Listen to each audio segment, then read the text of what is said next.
Hello class 9th student. Today this is the second part of the chapter, the fundamental unit of life, and in this part we will study the organization of cell, the structural organization of cell, what are the organelle of cell and what is their function. We saw above that the cell has special components called organelles. How is a cell organized? तो cell के organelles के बारे में हमने ऊपर पढ़ लिया था. एंड सेल का ऑर्गेनाइजेशन क्या है, what are their organs. If we study a cell under a microscope we would come across three features in almost every cell. These are plasma membrane, nucleus and cytoplasm. तो अगर हम cell को observe करते हैं under microscope तो we will see these three structure in every cell. These are plasma membrane, this is the outer covering of the cell, and nucleus and cytoplasm. All activities inside the cell and interaction of the cell with its environment are possible due to these features. तो जितनी भी activities cell के अंदर होती हैं और cell का जो इंटरेक्शन है उसके एनवायरनमेंट के साथ, वो सब केवल इन्हीं फीचर्स की वजह से पॉसिबल है. तो लेट अस सी हाउ. अब देखते हैं ये कैसे पॉसिबल है. And first organelle that is plasma membrane और सेल मेम्ब्रेन. तो plasma membrane is also called cell membrane. This is the outermost covering of the cell that separates the contents of cell from its external environment. तो plasma मेम्ब्रेन क्या है? ये outermost covering है cell की, जो कि सेल को प्रोटेक्ट करती है from the external environment and separate the content. Cell के अंदर का कंटेंट सेल के बाहर के कंटेंट से, जो ये सेपरेशन का काम करती है membrane. The plasma membrane allow or permit the entry and exit of some material in and out of the cell. और जो प्लाज्मा मेम्ब्रेन है this allows और permit the entry, मतलब ये अलाउ करती है या परमिट करती है एंट्री एंड एग्जिट, मतलब जो सिलेक्टेड मटेरियल है उसको अंदर आने देती है और सिलेक्टेड मटेरियल को ही एग्जिट भी करती है. It also prevent movement of some other material, और कुछ मटेरियल्स जो है उनके मूवमेंट को भी ये प्रिवेंट करती है. The cell membrane therefore is called a selectively permeable membrane. तो इसीलिए जो सेल मेम्ब्रेन है, the plasma membrane is called selectively permeable membrane. Means जो सेलेक्टेड मटेरियल है उसको उसकी एग्जिट और एंट्री करती है, therefore it is called selectively permeable membrane. How does the movement of substances take place into the cell. और जो जितने भी सब्सटेंसेस हैं उनका जो मूवमेंट है वो सेल के अंदर कैसे होता है. How do substances move out of the cell. तो सेल के अंदर जो कंटेंट है वो कैसे एंट्री करती है और एग्जिट कैसे होता है उनका, this we will study. Some substances like carbon dioxide और oxygen can move across the cell membrane by the process called diffusion. तो कुछ सब्सटेंसेस जैसे कि कार्बन डाइऑक्साइड गैस या ऑक्सीजन ये मूव करती है सेल के बाहर सेल मेम्ब्रेन के through by the process diffusion के द्वारा. And what is diffusion? हमने पहले अर्लियर चैप्टर में डिफ्यूजन के प्रोसेस के बारे में पढ़ा था केमिस्ट्री में. And diffusion is a process, it is a passive movement of material from a region of high concentration और diffusion pressure to a region of lower concentration, और we can say diffusion pressure due to tendency of their molecule to separate uniformly. We have studied the process of diffusion in earlier chapters. We saw that there is spontaneous movement of substances from a region of high concentration to a region where its concentration is low. तो हमने देखा कि ये एक स्वतः होने वाला movement है, अपने आप होने वाला मूवमेंट है सब्सटेंसेस का हाई कंसंट्रेशन के रीजन से लो कंसंट्रेशन के रीजन की ओर को. और इसको हम ऐसे समझ सकते हैं, when we pour some 1 teaspoon of honey to the water, 1 glass of water, then the honey diffuses to the water. Means जो हनी है वो थ्रू आउट जो वाटर में पूरी तरीके से डिफ्यूज हो जाती है. मीन्स हाई कंसंट्रेशन के रीजन से लो कंसंट्रेशन के रीजन की ओर को इसका मूवमेंट होता है. Something similar to this happen in cell when for example some substances like CO2, this is the cellular waste and required to be excreted out by the cell. और CO2 है क्या? जो carbon dioxide है that is the cellular waste. Means respiration की जो process है उसके बाद जो CO2 है वो बाई प्रोडक्ट है. Means this is the waste and require to be excreted out by the cell. और इसका जो सेल है उसके थ्रू इसका एक्सक्रीशन होना भी जरूरी है. मीन्स इसको बाहर आना भी जरूरी है क्योंकि वेस्ट है. And it accumulate in high concentration inside the cell. अब ये बहुत ज़्यादा कंसनट्रेशन में अगर सेल के अंदर इकट्ठा हो जाएगा तो in this cells external environment the concentration of CO2 is low as compare to the that the inside cell. तो सेल के जो एक्सटर्नल एनवायरनमेंट है वहाँ का कंसनट्रेशन लो हो जाएगा as compare to inside of the cell. मतलब cell के अंदर का जो CO2 का जो कंसनट्रेशन है वो ज़्यादा है as compare to outer environment. So as soon as there is a difference of concentration of CO2 inside and outside the cell, CO2 move out of the cell. तो क्योंकि यहाँ डिफरेंस है कंसनट्रेशन का CO2 का inside the cell and outside the cell, तो it move from a region of high concentration to a region of low concentration outside the cell by the process of diffusion. तो diffusion के जो process है उसके through क्या होगा, इसका movement होगा CO2 का from the inside of the cell to the outside of the cell. Similarly, O2 enters the cell by the process of diffusion when the level of concentration of CO2 inside the cell decreases. Similarly, जैसे CO2 का movement हुआ ऐसे ही O2 की जो entry है cell के अंदर होगी, कौन सी प्रोसेस के द्वारा? सिमिलरली वही प्रोसेस, डिफ्यूजन की प्रोसेस। जब जो लेवल है CO2 का जो कंसनट्रेशन है वो अगर सेल के अंदर डिक्रीज हो जाता है, मीन्स अब एक्सटर्नल एनवायरनमेंट के अंदर जो CO2 का जो कंसनट्रेशन है वो ज़्यादा हो गया, मीन्स उसने मूव करना है हायर कंसनट्रेशन से लोअर कंसनट्रेशन की ओर, means inside the cell. Thus, diffusion plays an important role in gaseous exchange between the cell as well as the cell and its external environment. तो इस प्रकार diffusion एक important role play करता है gases exchange में cell और उसके external environment के बीच में। And gases exchange means the exchange of CO2 and oxygen, मतलब exchange of oxygen and carbon dioxide. Water also obeys the law of diffusion. तो वाटर भी इस डिफ्यूजन के जो लॉ है उसको ओबे करता है। The movement of water molecules through such A selectively permeable membrane is called osmosis. अब जो मूवमेंट है सेलेक्टिवली परमेबल मेम्ब्रेन के through like in diffusion, but it is the movement of water, this is called osmosis. The movement of water across the plasma membrane is also affected by the amount of substance dissolved in water. तो पानी का जो movement है plasma membrane से, it is affected by the amount of substance dissolve in water, means पानी में क्या substance dissolve है उस पर भी डिपेंड करता है। Thus osmosis is passes of water from a region of high water concentration through a selectively permeable membrane to a region of low water concentration till equilibrium is reached। ठीक है, तो इस प्रकार जो ऑस्मोसिस है वो भी वाटर का जो पैसेज है हाई वाटर कंसनट्रेशन के रीजन से लो वाटर कंसनट्रेशन के रीजन की ओर, जब तक कि इक्विलिब्रियम नहीं आता। मीन्स कहने का मतलब है दोनों external environment and internal environment दोनों तरफ इक्वल अमाउंट में कंसनट्रेशन नहीं हो जाता। तो what happened if we put an animal cell or plant cell into a solution of sugar or salt in water? अब क्या होगा अगर हम किसी एनिमल सेल को या फिर किसी प्लांट सेल को किसी शुगर सोल्यूशन या किसी सॉल्ट सोल्यूशन में हम रख देते हैं, तो we will see this one of following three things could happen. तो तीन चीज़ें हो सकती हैं। First, if the medium surroundings the cell has a higher water concentration than the cell, meaning that the outside solution is very dilute, the cell will gain water by osmosis।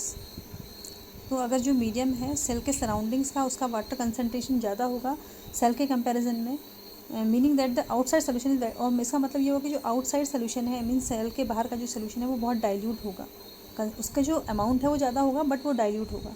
The cell will gain water by osmosis. तो जो cell है वो पानी को gain करेगा osmosis की process के through. And osmosis क्या है? the movement of water from the higher concentration to the lower concentration। तो such a solution is known as hypotonic solution। तो ऐसा solution को हम कहेंगे hypotonic solution। water molecule are free to pass across the cell membrane in both direction, but more water will come into the cell than will leave। और जो पानी के जो मॉलिक्यूल हैं वो फ्री होते हैं उस सेल मेम्ब्रेन को पास करने के लिए दोनों डायरेक्शंस में, लेकिन जहाँ कंसनट्रेशन ज़्यादा है वो लो कंसनट्रेशन की ओर को जो है मूव करेगा। तो the net result is that water enters the cell. तो नेट रिजल्ट क्या निकलेगा इसका? जो वाटर है वो सेल के अंदर एंटर करेगा। The cell is likely to swell up, और जो सेल है वो स्वेल हो जाएगा, मीन्स सेल का जो साइज़ है वो बढ़ते जाएगा बिकॉज उसके अंदर जो है पानी एंटर कर रहा है. And second thing which happen if the medium has exactly the same water concentration as the cell. अब देखिए, अगर जो मीडियम है सेल के इंटरनल मीडियम और सेल का जो बाहर का जो मीडियम है, दोनों तरफ का जो सेल का जो वाटर कंसनट्रेशन है वो अगर इक्वल है, सेम है, तो there will be no net movement of water across the cell membrane. तो यहाँ पर कोई नेट मूवमेंट नहीं होगा उस वाटर का उस सेल मेम्ब्रेन के तरफ. तो such a solution is known as isotonic solution. तो ऐसा सोल्यूशन आइसोटोनिक सोल्यूशन कहलाएगा जिसमें कि वाटर का जो कंसनट्रेशन है outside of the cell and inside of the cell अगर ये सेम होता है, तो this type of solution is known as isotonic solution. Water across the cell membrane in both direction. अब दोनों डायरेक्शन में जो है सेल मेम्ब्रेन के वाटर क्रॉस कर सकता है, but the amount going in is the same as the amount going out. मतलब यहाँ पे अगर जितना पानी एंटर करेगा उतना ही पानी बाहर एग्जिट भी करेगा. तो there is no overall movement of water. तो यहाँ पे पानी का कोई भी मूवमेंट नहीं होगा because in both side means outside and inside the amount at the concentration is equal. The cell will stay the same size. तो सेल जो है उसका साइज सेम रहेगा. सेल will not swell और cell will not shrink. And third, if the medium has a lower concentration of water than the cell. अब जो surrounding का medium है सेल का, उसका जो कंसनट्रेशन है वाटर का वो सेल के अंदर के कंपैरिजन में अगर कम है, तो meaning that is very concentrated solution. इसका मतलब ये हुआ कि वो सोल्यूशन बहुत कंसनट्रेटेड है. तो the cell will lose water by osmosis. तो सेल के अंदर का जो वाटर है वो लूज़ होगा by the process of osmosis. तो such a solution is known as hypertonic solution. तो ऐसा सोल्यूशन कहलाएगा हाइपरटोनिक सोल्यूशन. मीन्स जो मीडियम का जो सेल के जो सराउंडिंग का जो मीडियम है उसका कंसनट्रेशन वाटर का लोअर है देन द सेल. तो this type of solution is known as hypertonic solution. Again water crosses the cell membrane in both direction. अब वाटर जो है वो क्रॉस करेगा सेल को बोथ डायरेक्शन में, but this time more water leave the cell. अब इस समय पे क्या होगा कि ज़्यादा पानी जो है सेल उसको लीव करेगा देन एंटर. जितना पानी एंटर करेगा उसके कंपैरिजन में ज़्यादा पानी जो सेल है वो लीव करेगा. Therefore cell will shrink. तो इसलिए जो सेल है वो श्रिंक हो जाएगा क्योंकि सेल के अंदर का जो वाटर है वो बाहर चले जाएगा, तो सेल जो है सिकुड़ जाएगा. दस osmosis is a special case of diffusion through a selectively permeable membrane. तो ऑस्मोसिस एक स्पेशल केस है डिफ्यूजन का. मीन्स डिफ्यूजन का ही एक स्पेशल केस ऑस्मोसिस है जिसके थ्रू, और ये होता किसके थ्रू है, सेलेक्टिवली परमेबल मेम्ब्रेन के through. Selectively, why we are saying selectively? Because selected material can exit and enter in the cell, and we can understand it with the. अब osmosis and diffusion के बीच में क्या difference है और क्या चीज़ इसमें कॉमन है, we can understand with it. This is osmosis and this is diffusion. तो what is osmosis? At first we will understand move through semi permeable membrane. Means इसमें जो ऑस्मोसिस में जो मूवमेंट होता है वो एक सेमी परमेबल मेम्ब्रेन के थ्रू होता है and it occur liquid only. तो ये केवल लिक्विड्स में होता है. ऑस्मोसिस की जो प्रोसेस है it occur only in liquid and it help plants in absorbing water and maintaining stability. तो ये हेल्प करता है प्लांट को पानी को एब्जॉर्ब करने में. मीन्स उसकी जो रूट्स है वो पानी को एब्जॉर्ब करती हैं और स्टेबिलिटी को मेंटेन कर रखती हैं, मीन्स उसको स्टेबल रखती हैं. Animal in transporting nutrients and maintaining water at the cellular level. और दूसरा जितने भी न्यूट्रिएंट्स हैं और वाटर जो है उसका लेवल को मेंटेन करने में सेलुलर लेवल पर ये ऑस्मोसिस की जो प्रोसेस है उसमें होता है. And diffusion does not need semi permeable membrane to move. तो यहाँ पर सेमी परमेबल जो मेम्ब्रेन है उसकी ज़रूरत नहीं होती. And it occur in solid, liquid and gas. And ये सॉलिड, लिक्विड और गैस तीनों में होती है diffusion. And in this diffusion it helps in the exchange of gases, transpiration and photosynthesis. तो because of the diffusion the exchange of gases occur means CO2 and oxygen, and transpiration, diffusion के through जो है transpiration की process भी होती है. Transpiration means loss of water from the plant, and photosynthesis. These occur in diffusion. These are the diffusion. And what is common in osmosis and diffusion?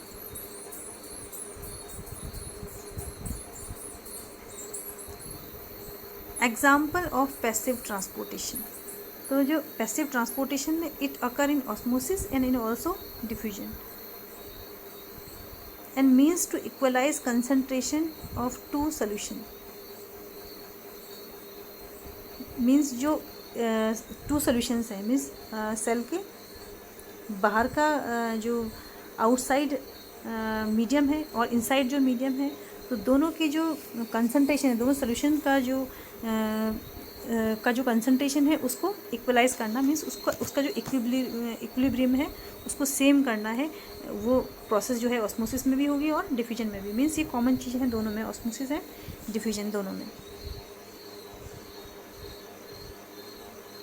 We can understand the osmosis with taking an egg. Remove the cell of an egg by dissolving it in dilute hydrochloric acid. तो सबसे पहले एक egg लेते हैं और उसका जो outer cover है that is this cell of the egg. तो ये इसको हम सबसे पहले एग को डाइल्यूट हाइड्रोक्लोरिक एसिड में हम रखते हैं एग को. तो क्या होगा, you know that the nature of hydrochloric acid that is very corrosive. तो क्या होगा, जो हाइड्रोक्लोरिक एसिड है उसमें रखा हुआ जो एग होगा उसका जो आउटर कवरिंग है that is made up of calcium carbonate, वो उसमें डिज़ोल्व हो जाएगा. This cell is mostly calcium carbonate. जो सेल है वो कैल्शियम कार्बोनेट का होता है, तो ये हाइड्रोक्लोरिक एसिड में डिज़ोल्व हो जाएगा. And a thin outer skin now encloses the egg, और उसके ऊपर से एक पतली सी मेम्ब्रेन होगी, we can say that is the outer skin. और सेल की जो एनक्लोजिंग होगी वो उस मेम्ब्रेन से होगी. मीन्स सेल के ऊपर अब आउटर कवरिंग तो है नहीं कैल्शियम कार्बोनेट की, तो उसके ऊपर जो मेम्ब्रेन है that is now. Put the egg in pure water and observe after 5 minutes. What do we observe? तो उस एग को हम जो डिसेल्ड एग है उसको प्योर वाटर में रखते हैं एंड उसको 5 मिनट तक हम ऑब्जर्व करते हैं. What do we observe? अब हम क्या ऑब्जर्व करेंगे, देखिए. The egg swells because water passes into it by osmosis. तो यहाँ पे ऑस्मोसिस की प्रोसेस हो रही है, और प्रोसेस किसके थ्रू होगी, जो बाहर का एग के आउटर कवरिंग जो है that is the membrane, plasma membrane, cell membrane. तो जो एग है वो स्वेल हो जाता है, फूल जाता है, क्योंकि वाटर जो है उसके अंदर एग्जिट कर जाता है by the process of osmosis. And we can say this process endosmosis. Endosmosis means the entry of the water inside the cell or inside the egg. Now place a similar desalted egg in a concentrated salt solution and observe for 5 minutes. इसके बाद अब similarly एक और डिसल्ट egg लेते हैं और उसको अब पहले हमने प्योर वाटर में रखा था, अब उसको रखते हैं कंसनट्रेटेड सॉल्ट सोल्यूशन में एंड उसके बाद ऑब्जर्व करना है similarly for 5 minutes. The egg shrink. अब यहाँ पे क्या होता है, फर्स्ट केस में हमारा जो एग है वो स्वेल हो गया था एंड इस केस में हमारा जो एग है वो श्रिंक हो जाता है, मीन्स एग सिकुड़ जाता है. And why? Because water passes out of the egg solution into the salt solution because the salt solution is more concentrated. क्योंकि जो सॉल्ट का जो सोल्यूशन है वो ज़्यादा कंसनट्रेटेड है, तो वाटर जो है, जो एग के अंदर का जो वाटर है वो सॉल्ट के सोल्यूशन में बाहर की ओर आ जाता है.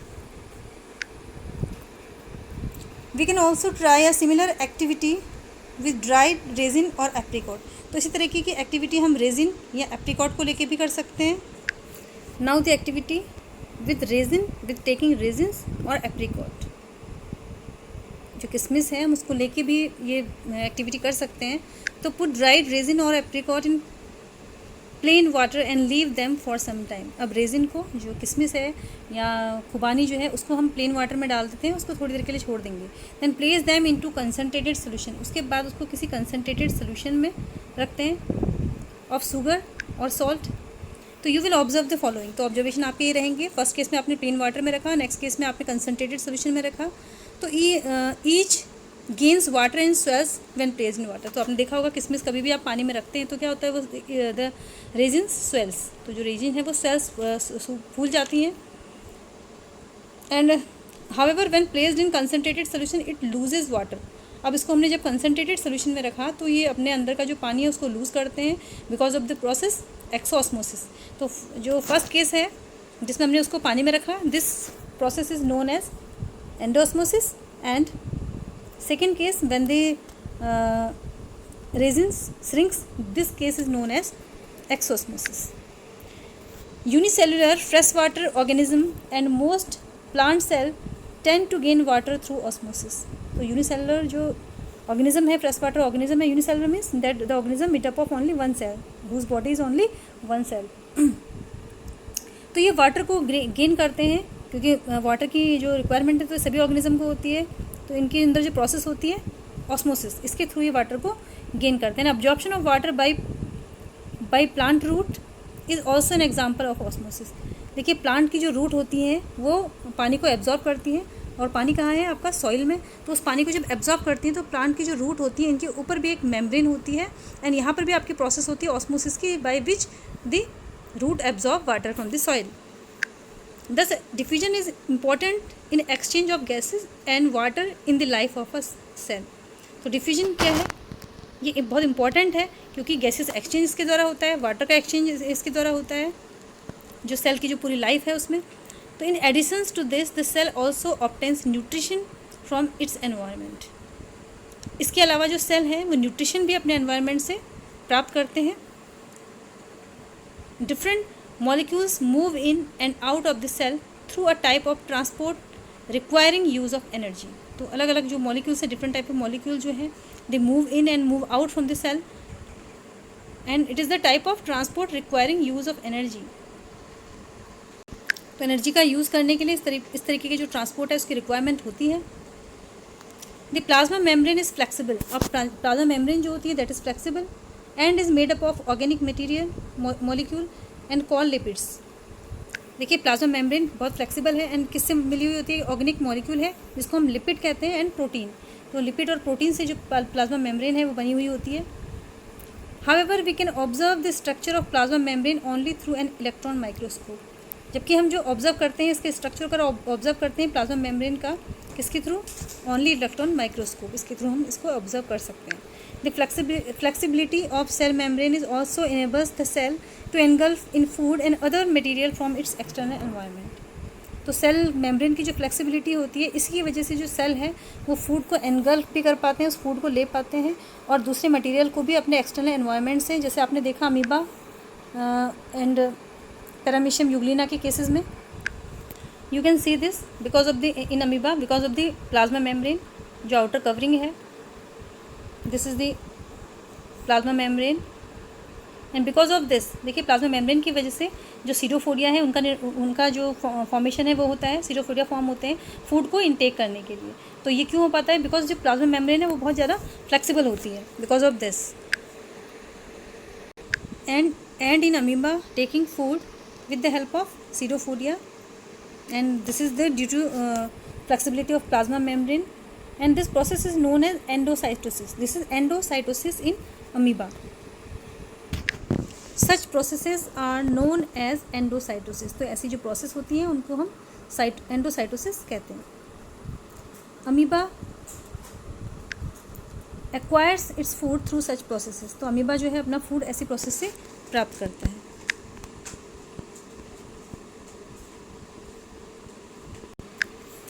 Next organelle of the cell is cell wall. Plant cell in addition to plasma membrane have another rigid outer covering called cell wall. ये प्लांट सेल में प्लाज्मा मेम्ब्रेन के अलावा एक बाहर जो है एक कवरिंग होती है that is cell wall. The cell wall lies outside the plasma membrane, और सेल वॉल कहाँ पे होती है, प्लाज्मा मेम्ब्रेन के बाहर होती है। And the plant cell wall is mainly composed of cellulose, और प्लांट सेल की जो सेल वॉल होती है वो सेलुलोज की बनी हुई होती है। दैट इज़ इम्पॉर्टेंट कि प्लांट सेल की जो सेल वॉल होती है वो किससे बनी होती है, सेलुलोज की बनी हुई होती है। And animal cell do not have the cell wall. Cellulose is a complex substance and provide structural strength to plant. तो प्लांट को जो स्ट्रेंथ है वो प्रोवाइड करते हैं cellulose, this are provided by the cellulose. When a living plant cell loses water through osmosis, there is a shrinkage or contraction of the content of cell away from the cell wall.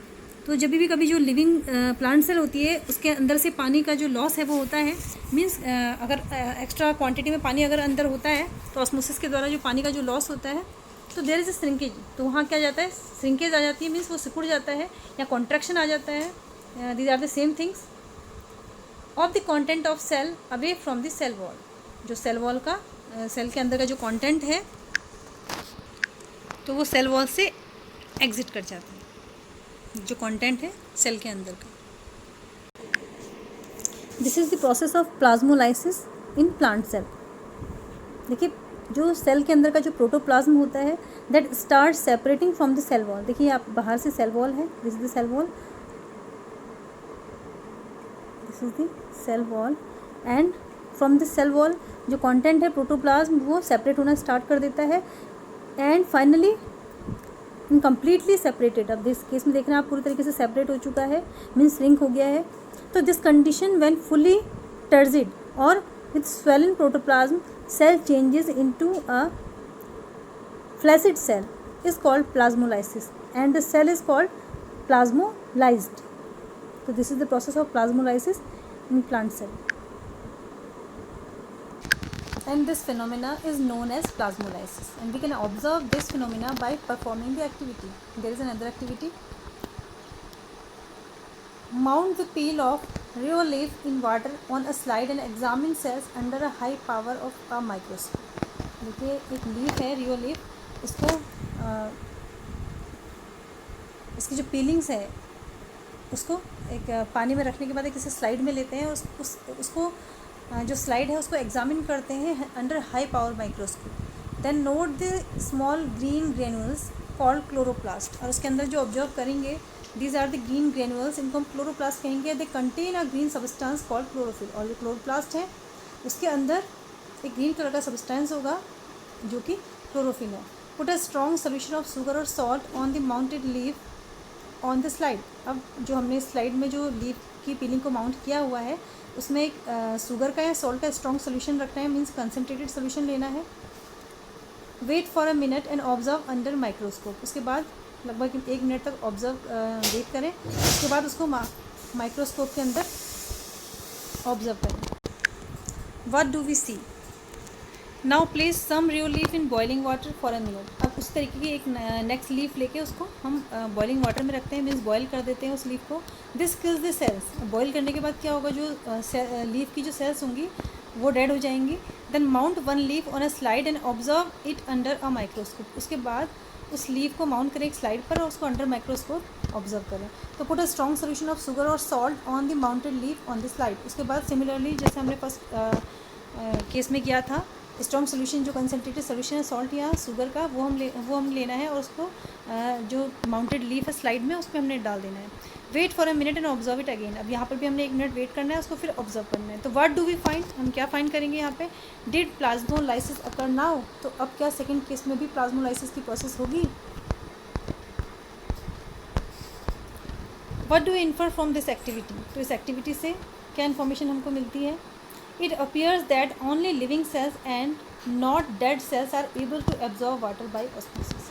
तो ऐसा लगता है हमको इसमें कि केवल जो living cells होती हैं, मीन्स फर्स्ट केस में जो सेल्स थी वो क्या थी, लिविंग थी, because we don't boil the cell leaf, and not the dead cell.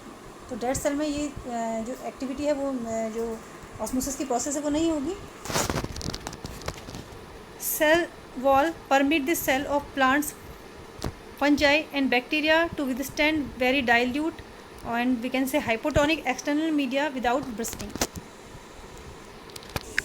तो जो प्लांट सेल वॉल है प्लांट्स की, फंजाई की और बैक्टीरिया की, सेल्स की अपेक्षाकृत कम जो डाइल्यूट सोल्यूशन है उसमें बिना ब्रस्ट हुए, उसको बिना फटे ही उसमें वैसे ही उसको बनाए रखती है।